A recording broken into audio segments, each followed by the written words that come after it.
My name is Gustavo Castro. I'm from the Minneapolis office. I'm a solution engineer in the local government team, so I work with the larger counties and cities in Minnesota, Wisconsin, parts of Michigan, in the Dakotas. As a solution engineer, you probably work with one. We're more generalists, so I'm not from the either Web AppBuilder or Experience Builder team. If you have any feedback to share, I'm not gonna take it personal, so feel free to say things that you're looking for or you don't like the way it is. I can try. I have little control, but I can pass that message to the product team. But the main idea here today is just to kind of provide a high-level overview. Well, first to just make sure as a user you're aware of the need to migrate the apps because of changes in the platform.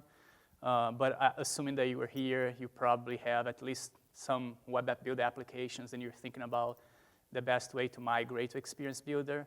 But that's the first thing. The second thing is just talk about Experience Builder for a little bit, and in case you haven't spent much time there, just help you understand a little bit about what you can do, what types of widgets are there, the interface, and at the end, I'm gonna share some resources too, because there's a lot of documentation, video, tutorial, blog posts, and stuff to help you, hopefully help make that transition a little easier, but it might be hard to find, but there are some key pages that kind of summarize everything that I want to make sure that you are aware too. So that's the agenda. We're going to go through that timeline just to make sure that you can plan accordingly. There are 3 different versions of Experience Builder and Web App Builder. So there's like the ArcGIS Online, ArcGIS Enterprise, the Developer Edition. And for each one of those, there is kind of different things to pay attention to. Then, like I said before, what you can do with Experience Builder, and then some other resources. So sometimes I know that people just show up to a session because they're curious. Maybe the other sessions were less interesting, but there is an application available, again, those 3 ways that I just mentioned called Web App Builder. It's based on a previous version of the JavaScript API, so that's the technology that kind of makes the application possible, right? And that JavaScript API 3.0, it's kind of being retired. So with the retirement of that kind of impacts all the applications that are built on top of the API. There is a new version called the API 4X, and that's the one that Experience Builder is built on, as well as instant apps and other applications. So it's not something that kind of Esri decided out of nowhere to retire this. It's just because it's been out there for 10 years or so, and as the technology kind of behind the changes, these apps eventually get retired. And there are things that I liked about Web App Builder. You can get most things that you have in a Web App Builder in Experience Builder, or if it's a very simple Web App Builder application, maybe one of those instant apps or another application might be a better way to replace those. So Experience Builder has a lot more options and widgets and capability than Web App Builder did, but I understand that for a lot of users, including myself in the beginning, there is a learning curve there to just learn how to navigate the interface, especially because there's so many more ways to configure things that it might be hard to find the right place and kind of go through all the options. But going back to the retirement and what that means, I'm just kind of open this here. So after a product is retired, and let me just maybe pause here for a second. I'm going to show a resource later that talks about all the terminology that we use, like mature support and general availability and those things. And I'm not going to explain what all that means, but there is an official document that you can have access after the workshop and kind of go through. But when we talk about this term retirement, these are the things that we're referring to. So there will be no further bug fixes or enhancements. Your apps will continue to work, but then as other technology like browsers and things change, that will eventually cause some issues. So you just want to make sure that, so there's like a Esri deadline, but then there are other things too that may affect your existing apps, right? So the big one is, I think, the first one from the Azure side at least, and then the no technical support. So if you have any issues with your Web AppBuilder applications after it has been retired, there will be no technical support to help you there. But like I said, the apps will continue to work until something else breaks it. And I mentioned the 3 versions or offerings for Web AppBuilder. The Developer Edition will be the first one to be retired, and it's coming up pretty soon here in a few months. Then the ArcGIS Enterprise will be retired, and again, retired means the things that we saw on the last slide. It's already deprecated, but that, again, going back to the Azure terminology, that means a little different, has a little different meaning than the retirement one, but it will be officially retired in the Q1 or Q2 of next year. ArcGIS Online will be retired at the Q4 of 2025. So I don't know exactly how they got to this date. It might be just because a lot of users are in ArcGIS Online, so giving people more time to migrate. But these are the key dates. And as you know, with like ArcMap and Pro, dates sometimes change, but I haven't heard anything about pushing these dates further. So those are the dates to keep in mind. And then retirement means different things for those apps. So because the way that you get access to the applications are a little different, right? ArcGIS Online, you just go there, it's always the latest version, and things are there, you don't have to worry. Enterprise, depending on the version that you're using, things are different. The Developer Edition is a little different workflow, and you might have some, in Enterprise too, like some custom widgets and things. So there are different things to pay attention. So the Developer Edition downloads are still available, but there is some specific language in the documentation stuff to make sure that people are aware. With ArcGIS Enterprise, again, it's deprecated now and has a different, if you have apps in ArcGIS Enterprise, that's how you should interpret what I said here. And then ArcGIS Online, existing app will continue to work, but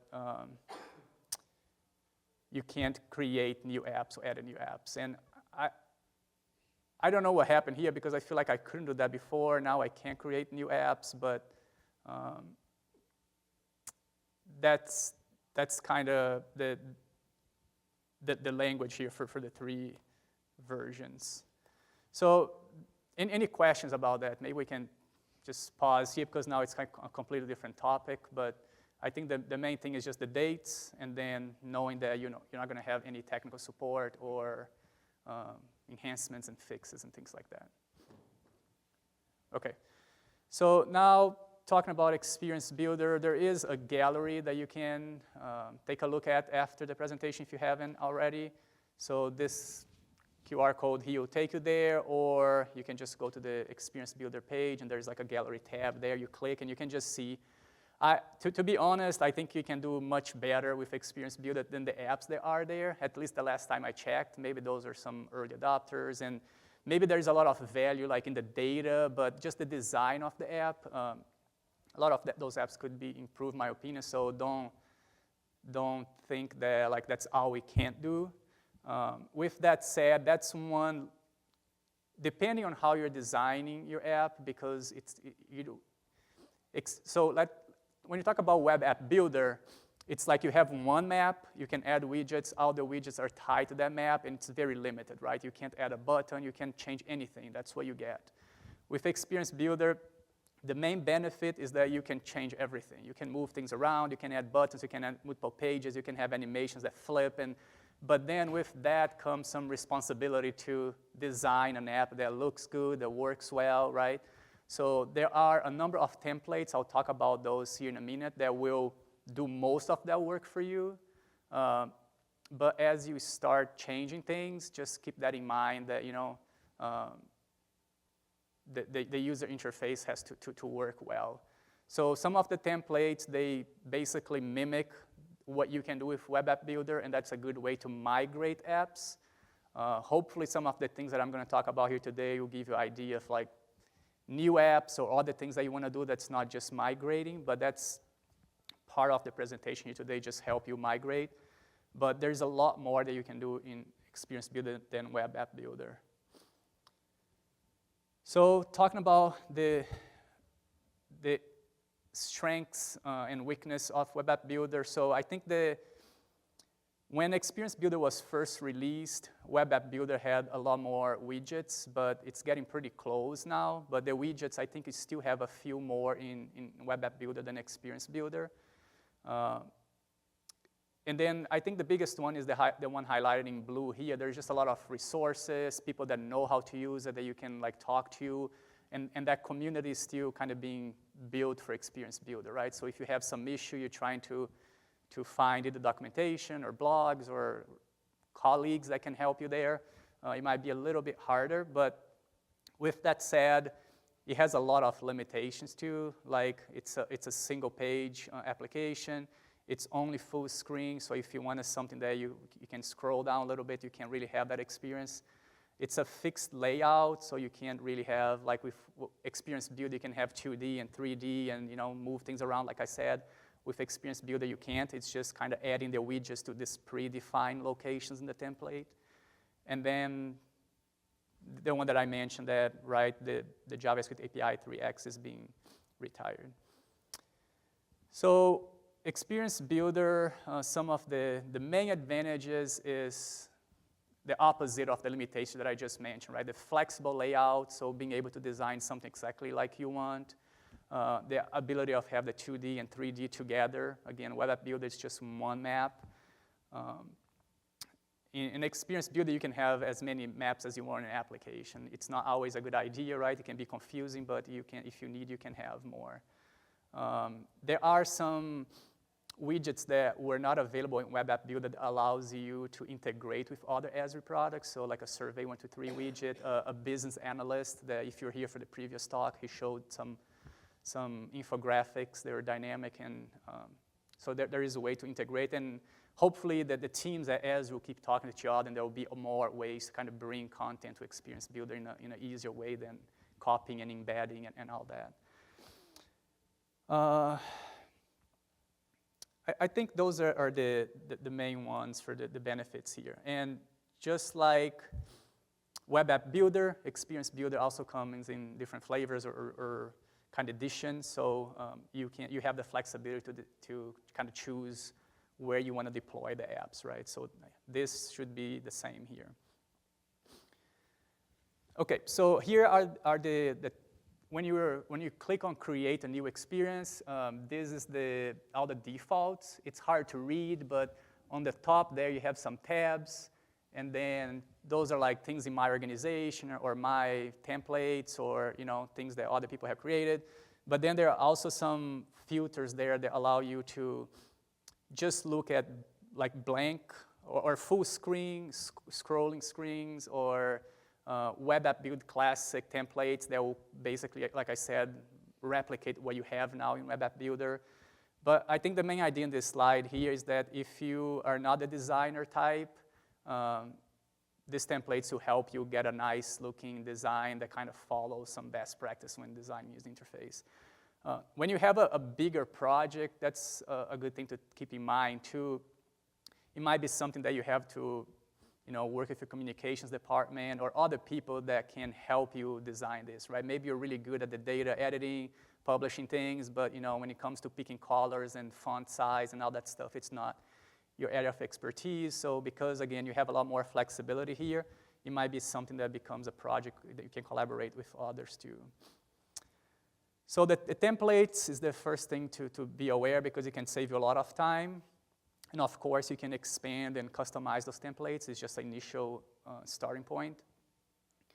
The layout here, there are a few new things too when it comes to, when you compare this to Web App Builder.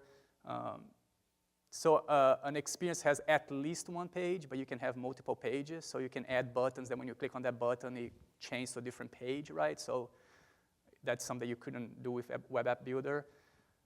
There are the page templates that I just showed, but there are also things called blocks and screen groups. They are basically templates for like sections of a page. So if you have worked with story maps before, and you can kind of add a new section in the story map, and you have some pre-configured things where you have text on this side and an image on this side.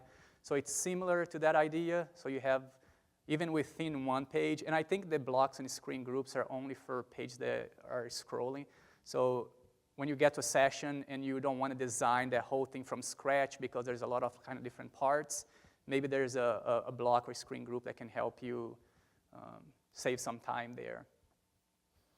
There's this idea of links and folders. That's more like if you have a menu, a navigation kind of on the top, and you want to have an option to kind of, the folders here, I don't know why they picked that term. Maybe I don't understand it completely, but it's basically just when you go to a website, you click on one of those words on the menu, and it kind of gives you a list to pick from, right? Maybe it's like a sub-page of the main page, or maybe the one off the top is just summarizing like everything. Maybe it's like, I don't know, downloads, and then you have for specific departments, different downloads, or in a county that I work with, it's like departments and then other departments. So the folder is the way in Experience Builder to allow you to have like all those links in one place. And I can show here during the demo. It's a little hard to explain without showing it, but basically the links and the folders is more for navigation. That's what I'm trying to say. And adding like a header or a footer to your page is really easy. It's just there's like a little thing that you can toggle and then automatically add those sections to your page, just like you may have seen in other projects.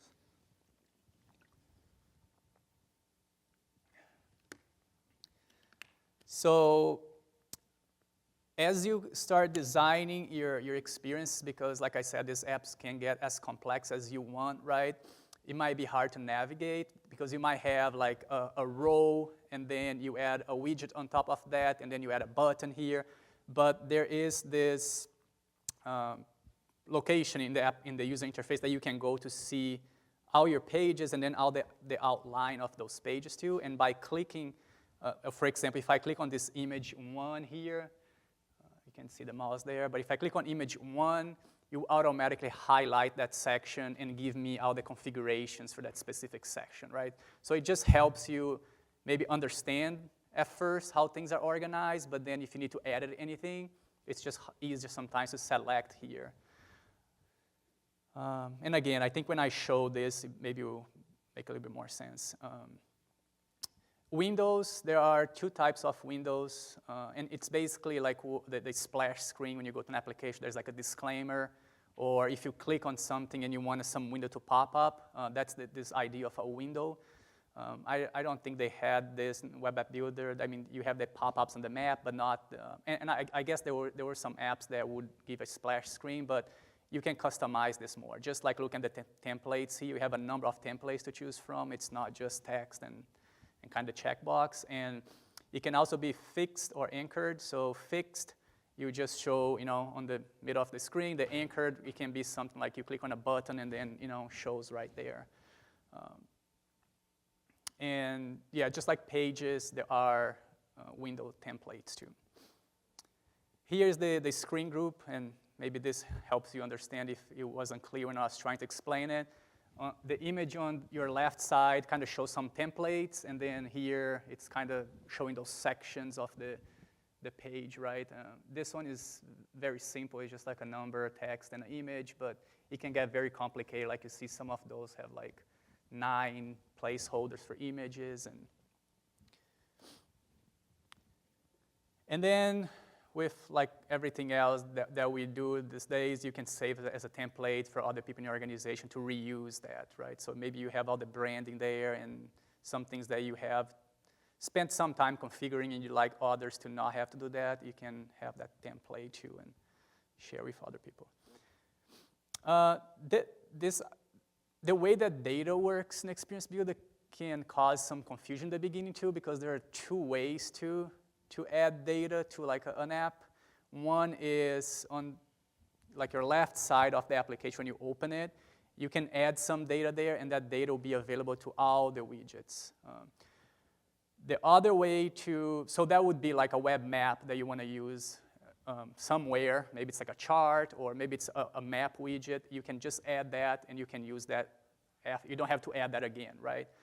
Another way to add some of this data is like you first add the map widget, and then it's going to ask you to select a map, and then you can select on the other side of the screen.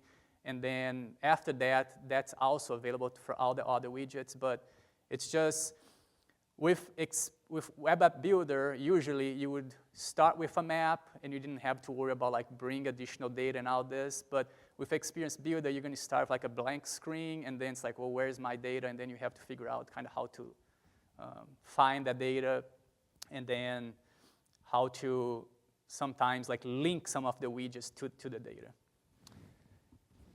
And there are some nice visualization things on the interface that you can see. So you can see, like, if you add a web map, for example, you can see how many layers are in that map, and you can expand and see all the layers. And then you can also see, I know this is hard to see and read here, but I'm kind of referring to some of those icons on the top there. Like this web map has one layer, and then it also tells you how many widgets are using that. So maybe you're thinking about removing something, that gives an idea it's going to impact all those widgets. Or maybe it's something you created a year ago and you're trying to change something. You're just trying to understand again how it was configured. That just helps you understand how things are linked, and also what's included in each one of those data sets. Since sometimes it's like a map, sometimes it's just a feature service, and it can be different things. But the data source views, there are 4 types, and this is basically just, if you have done like things with dashboards before, for some of those widgets, maybe you don't want it to be like the entire data set. You want it to be just the selected features, right? So this is what I'm talking about when I talk about these 4 types of view. You have like the default one, it will be like all your data. Then you have the selected one, that would be just the selected features. And then when you have something that it has to automatically have some data in order for it to work, for example, like a chart, right? You don't want to say no data. There is an auto-populated view, so you can kind of pick what's going to be displayed there. And there's also this idea of output. So widgets can talk to each other. So if you, for example, have a filter, and you use that filter, that can drive the behavior or what's shown in other widgets. So it's this idea of an output being an input for other widgets. It's something that like I don't think it was available at all. I have never used all the widgets in Web AppBuilder, but I don't think this was really possible with Web AppBuilder. But if you use dashboards or some other application that's newer, this is something that you have probably used, like the actions and things like that in dashboards. It's a similar idea. There is this option to all the content doesn't have to be static, right? So if you have buttons or text or images or something that you want to have a link that's driven by the attributes in those features, that's what the next 3 slides or so here are going to show. So this one is showing dynamic content, and it's basically you're putting an expression here, but the values are coming from the attributes of that data set. This one is like a button, right? So it can be something, again, you have different cards and buttons on them, and you don't want to hard code those buttons. You want them to be based on the attributes of the feature. And then the text is another one that you can have dynamic too.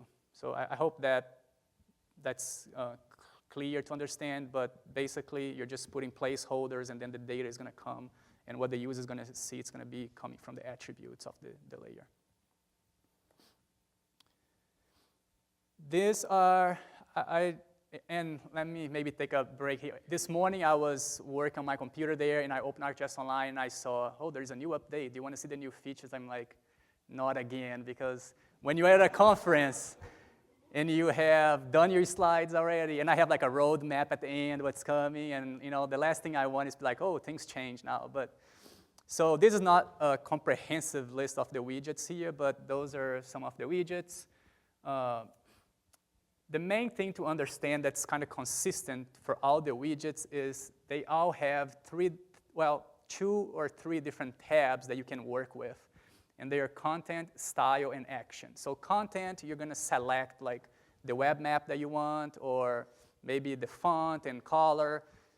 It's going to give you some options to work with whatever widget you're working with. Then the style is more, if you want a padding or some space here, moving things around, it's going to give you additional options to style the widget. And then the action, it's like in dashboards, right? If you want to click on something and that change the extent of the map or change another widget, that's going to be under the action tab. So for some of the widgets, it might not make sense like to have an action because maybe, I don't know, we can look later, but maybe it's like a divider widget, right? It's more like a layout widget that allows you to split your screen, that you're not going to click there to do anything else, so maybe the action is hidden.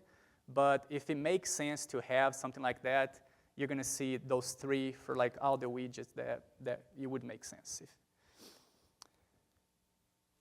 So here's the content. So for example, this might be like a card one, and then you have some templates. You can add some additional buttons by just toggling this. You can arrange different ways. This is the type of thing that you're going to see under the content widget. The style, again, it's like animations and where it appears on the screen, and there are other ways to change that too, but it just allows you to refine how it looks and feels to the user. And then the actions, it's what I said, but I'm going to add here, there are two types of actions. There's the data action and message action. So data action is something that a user will interact with the application, click on something, and that will trigger the action. The message one is something driven by other widgets. So maybe if I drag, or actually, that would be, I would be interacting with it. I think an example would be like if I use a search bar and I type something and that changed the extent of the map because it's zooming to that location, and I want that to drive like the list and filter something. So it's not my direct like action with the thing that's changing it. It's more the behavior of different widgets. Again, it can be a little confusing, but just know that as you kind of start your journey, if you haven't really done much of this, there are two types of actions, because when you're configuring an action, it might ask you, what type you want and things like that. So these widgets here, they weren't really available in Web App Builder, right? Because you couldn't change the layout, but with Experience Builder, you have different widgets to, like in a hub site or something that you can design. You can add them to just help you organize the layout. So things like row and columns. But then there is also this section and view navigation. There are two widgets, one called section and one I think called view navigation, that allows you to have like a banner experience. I don't know if it's common anymore, but basically 10 years ago, every website you went to, there was a banner on the top and you just kind of keep moving, right? So it doesn't have to be a banner, but basically what it allows you to do is to design things that are kind of overlapping, and then it gives you some buttons that you can toggle. So maybe you have like two different maps. You don't want them to be side by side. You just want them, the user to select which one they want to use. So that would be one way. Like you can add a section and then two views, and then those navigation buttons will allow you to switch between the two. This is a little different. I think the other ones are easy to understand what they do, but the sections and views, I hope that helped. And then I mentioned this already. There are some widgets that allow you to integrate with other products, and hopefully there will be more there.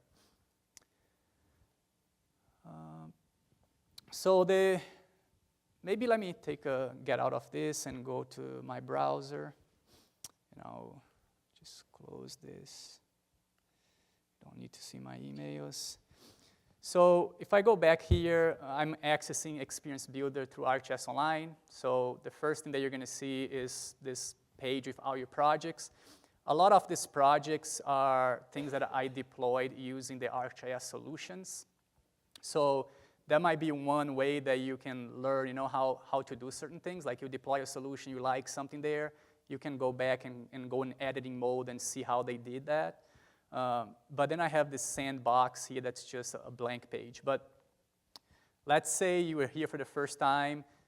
The way that you would get a project started is create new, And then here are the templates. So there is something called Web AppBuilder Classic. And again, I believe most people here are familiar with Web AppBuilder. You can see the templates hopefully look very similar to the ones in Web AppBuilder. Maybe let me just click on one of these and create one so that you can see what you're getting, right? So like the whole layout is designed, already added a window here for me. I have some, I think the terminology in, let me go to live view. The terminology is a widget controller. So it's in Web AppBuilder, you have this kind of sections where you could like have a lot of widgets, buttons to access different widgets. So that's what this one is. So this is the template, right? Very similar. And then there are things that you can change here that I'm not going to use this template, so I'm just going to go back to my home page and I'm going to go to the sandbox. So I just want to start with a blank page because, well, maybe for the topic today, it would be better to start with a template, but let's say you're trying to design something completely new, right? Like you had a Web AppBuilder application, you were going through this process to migrate, you want to take the time to enhance it, so you don't want to just to replicate what you had. So you might start with something more like this. And on the, and I should say too, I'm going to spend maybe 10, 15 minutes on this here, if that, so I'm not going to be able to really show you everything that you need to know about this interface. You can, some of the widgets has a lot of configurations options that you're going to see here. But let me help you at least kind of understand the interface. So on this side here, you have this button to add all your widgets, so that's how you would access everything. And then here is where you would see all your pages, windows, and then the outline for all those things. So this page is just a blank page right now, so you don't see anything here.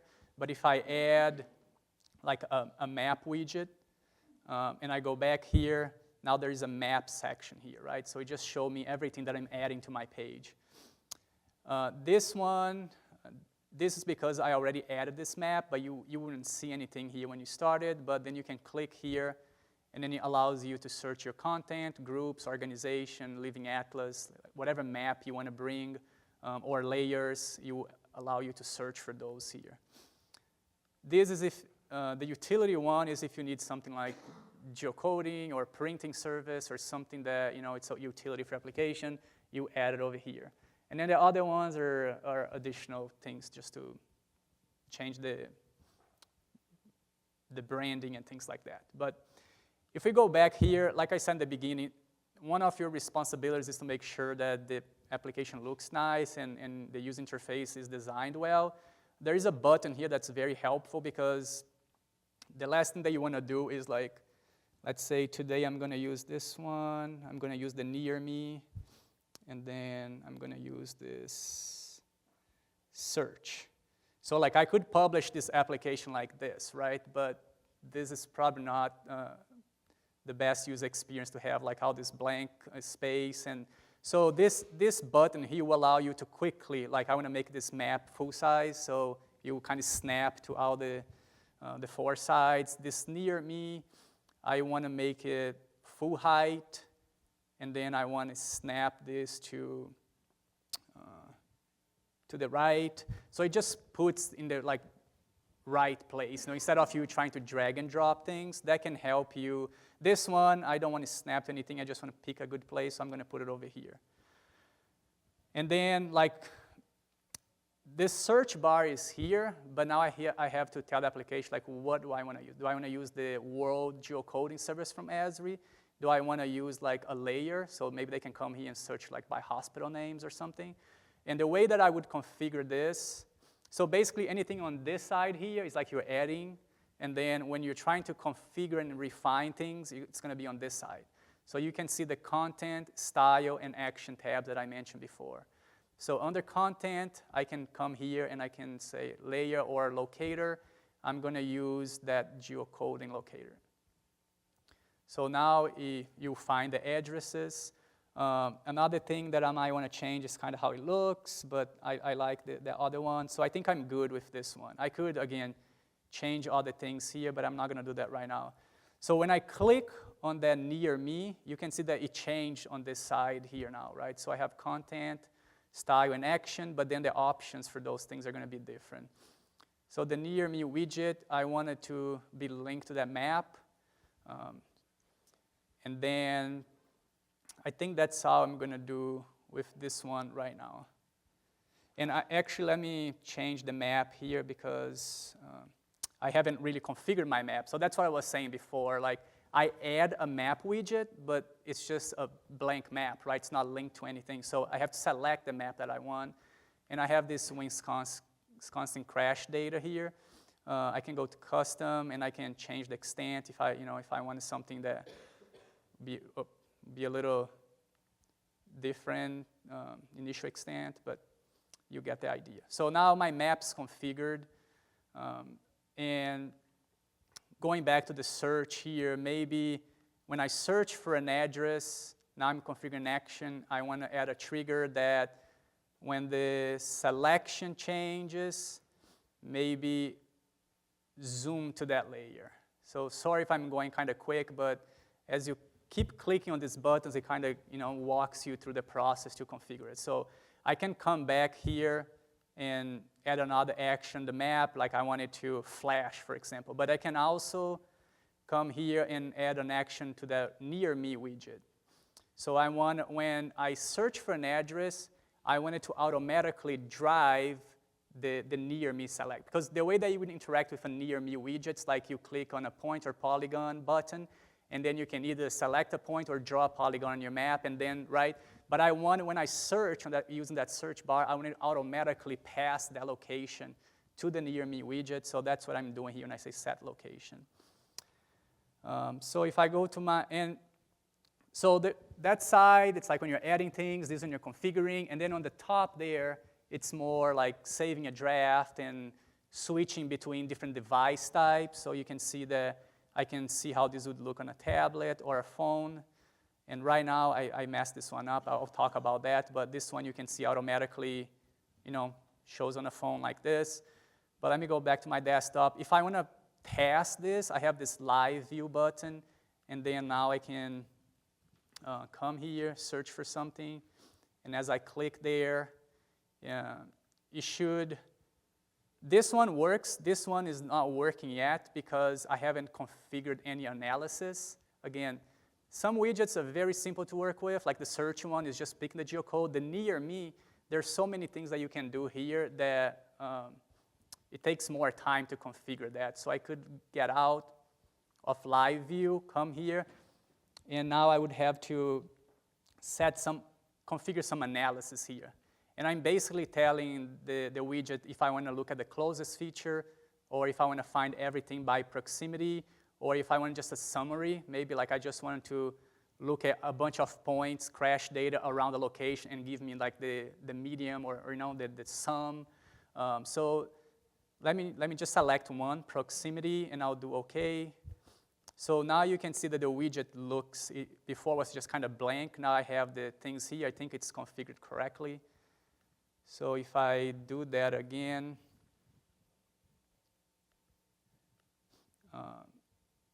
now it didn't find anything because I think I just have a mile, so I need to change this buffer.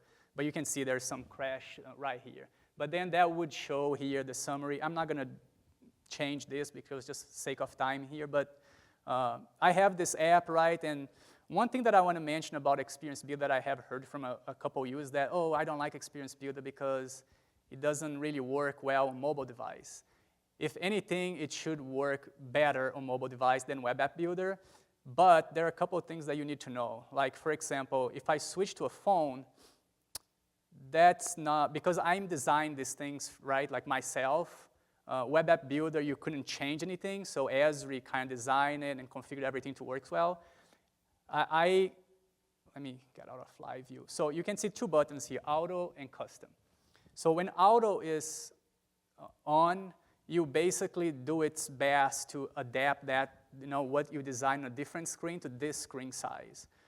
But sometimes that doesn't work well. I want to customize this. So instead of creating like two different applications with two different URLs, I can just have one application, the same URL, depending on the device that the user is using, you change. So if I change it to custom, it's going to give me a warning that say, hey, if you make changes to a different screen, it's not going to synchronize with this one anymore. So I'm fine with that because I want to, for example, move this down and make it smaller, whatever it is. But now I can change the way that this looks here without affecting the other ones.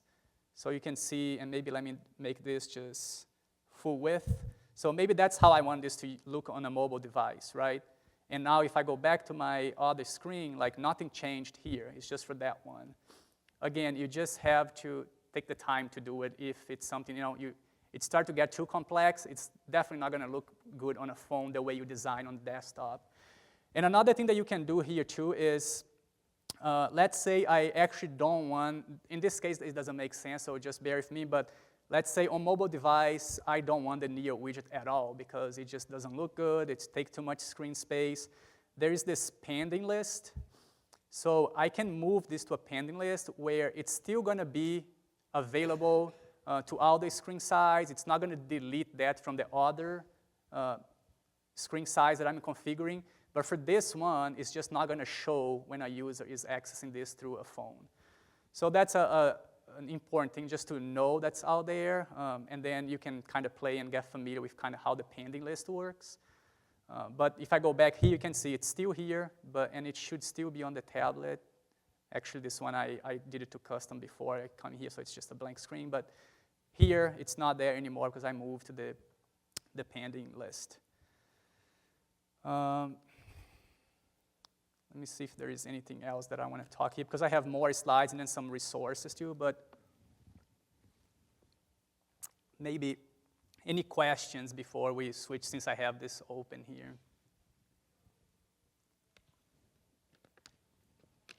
Okay, so that was a quick overview of the interface. Now if I go back to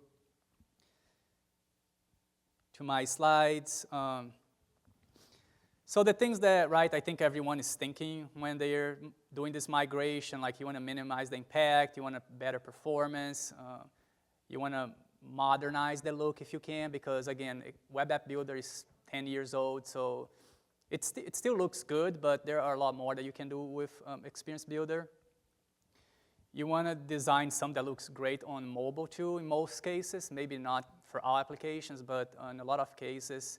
Again, the session here before, I was talking about Google Analytics.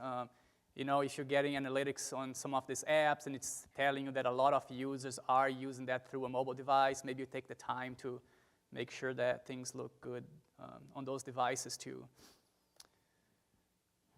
And then enhance the user experience too. Like I said, Experience Builder, you can have buttons and multiple pages, so if there is something there that can enhance the experience, that's another thing to keep in mind.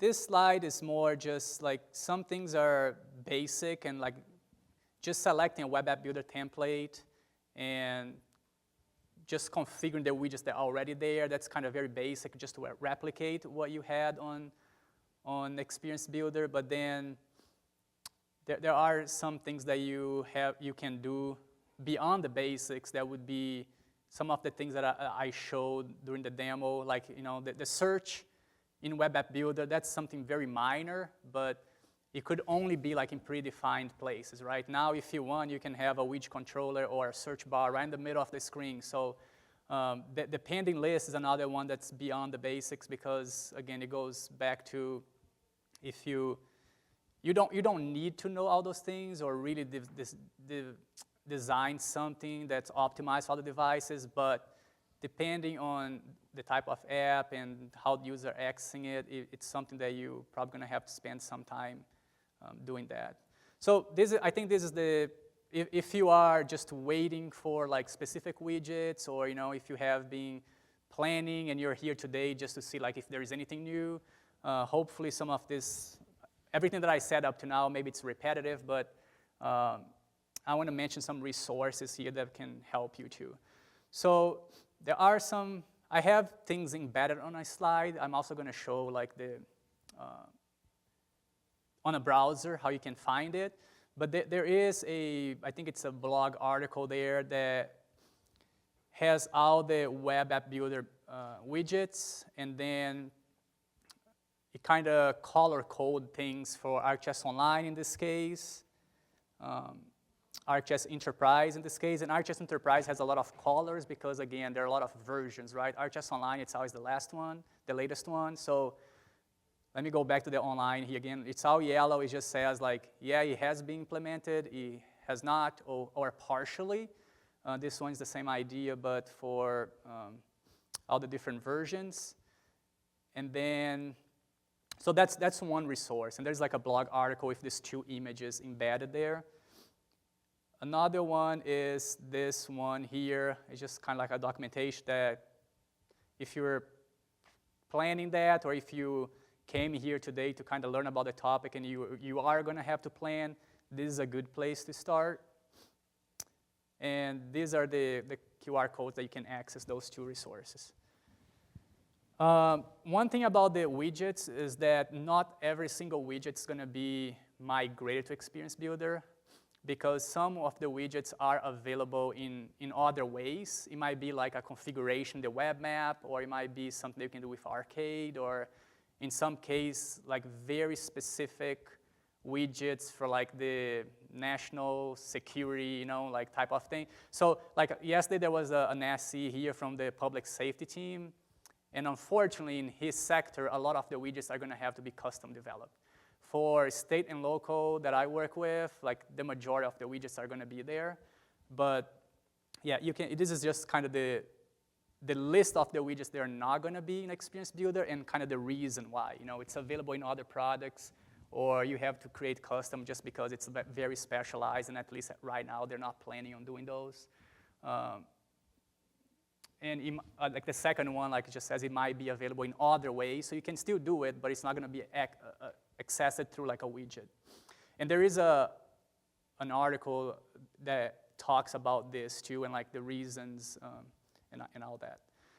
So the 2024 roadmap, this is the one that I was a little nervous this morning when I saw there was an update for ArcGIS Online. The last thing that I want to say, it's like Q1 2024, this is going to be there, and then you're like, oh, it's not, because I checked this morning. But basically, if you go there now, this Q1 should be there, and then Q2, and then Q3, or Q4. And again, maybe if you haven't really done much with Web App Builder and Experience Builder, it doesn't mean anything to you, but I know that a lot of people are like, I would love to go to Experience Builder, but they're waiting for something. This is the most up-to-date roadmap that I'm aware. And there are some other helpful resources too. This website, web page here has a lot of links, but if you go here, like you can find things for the developer edition, enterprise, online, how to migrate, how to get started with certain things. So like there is information here for everybody. This one, it goes through some of the things that I mentioned at the beginning of the talk, like the retirement, mature support, and like, for the 3 different versions or offerings, like what those things mean. So this is the one for that. And there is a video too that talks about some of the things that I showed in the demo here, like how you can migrate an app using a template and customize. But those are some other resources. And I can share the slides. Feel free to reach out to me. I can send you direct links. I just want to make sure that you are aware of some of these things in case you've been looking and not finding what you're looking for. Another thing that I found the other day too, the ArcGIS blog, there is a lot of tutorials there. It's like if you're trying to replicate this thing from Web App Builder and Experience Builder, for example, the near me workflow that I showed, like it's here. And then there is one for situational awareness, and there are a few of this there. So this is just on the ArcGIS blog. And then there are some videos too from previous events that you can find. But let me go back to my browser, and I just want to show some of those things. So if you go to the Web App Builder documentation, you're going to see some language right in the beginning that, what I said in the beginning, like the JavaScript API is being retired, so that's going to impact things. And like any Esri page, there's like a bunch of links to take you everywhere else, right? So you can start your journey here if that's where you're at. This one is, if you really, if you're like a large municipality or county and you have a lot of these applications, you really want to understand like what mature support means and retirement, and all those things. This is the kind of official document for that. This one is the one that I just showed with the, like what those terms means, but kind of in simple terms, right, for everybody to understand. The other one is a little more detailed. This one is the page with all the links that I mentioned, and this person here at the top, she's kind of the top level at the product team, so like you can follow her or something to get the updates. She's always posting like the roadmap image or the matrix with the color code and resources like this.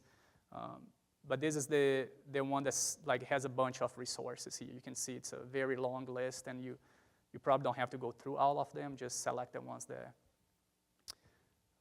Here's a video. There is this new site called Esri Video. I don't know if you all know that, but I used to go through YouTube to find a lot of these videos.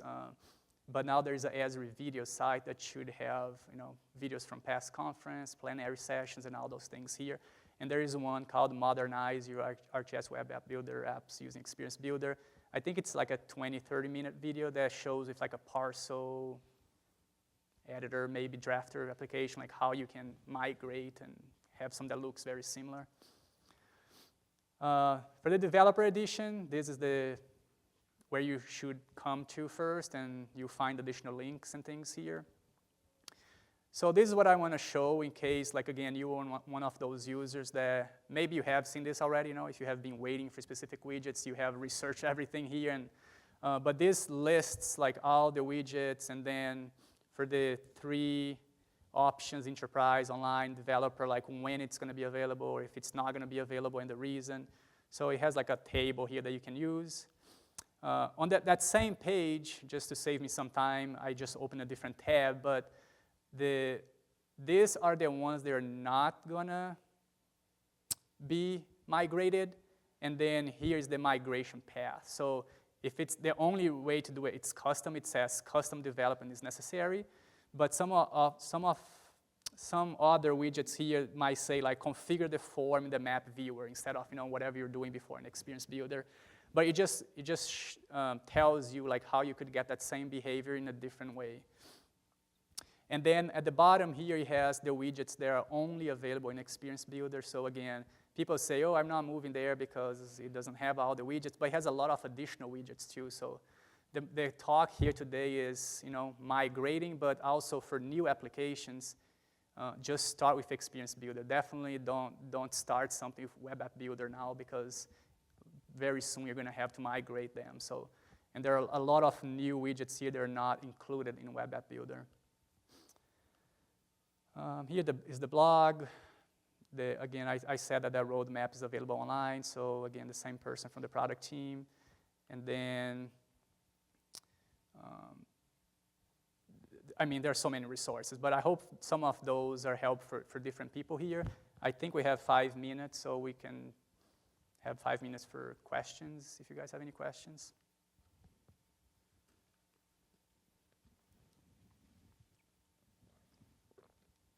Or if there's anything that I mentioned in the slides that you want to see on the application, I can try to show. Just to be clear, like I said in the beginning, right, I'm a generalist, so I don't live in Experience Builder. There's a lot of things here that I haven't even tried yet, but I can see if I can show something live.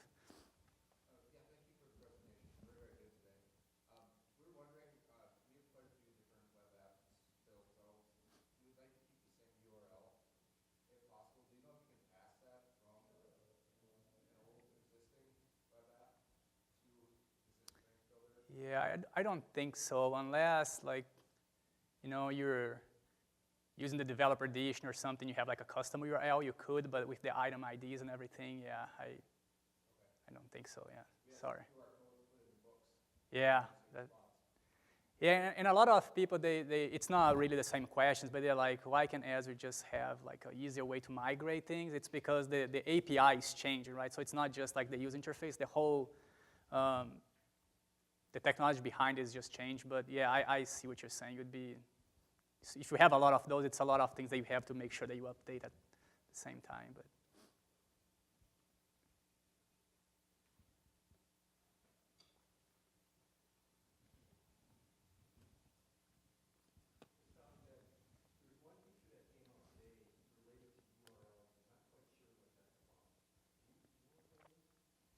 I haven't really looked at the things from today.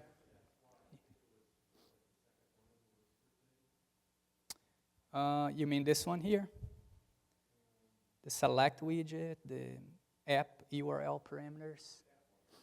Yeah, I think that one, it's more about like passing values to a URL. So it's not about like replacing an existing URL, but with other applications like Survey 123, right? You can start like in field maps and then click on a point there and that automatically launch the survey with all this data because it's using URL parameters. So it's the same idea here. And I actually had someone ask me about that maybe 3-4 months ago, and I said it was coming. I don't remember the specific application, but it's something like that. You want to pass some selection or something from one app to another, and now it's supported, but yeah.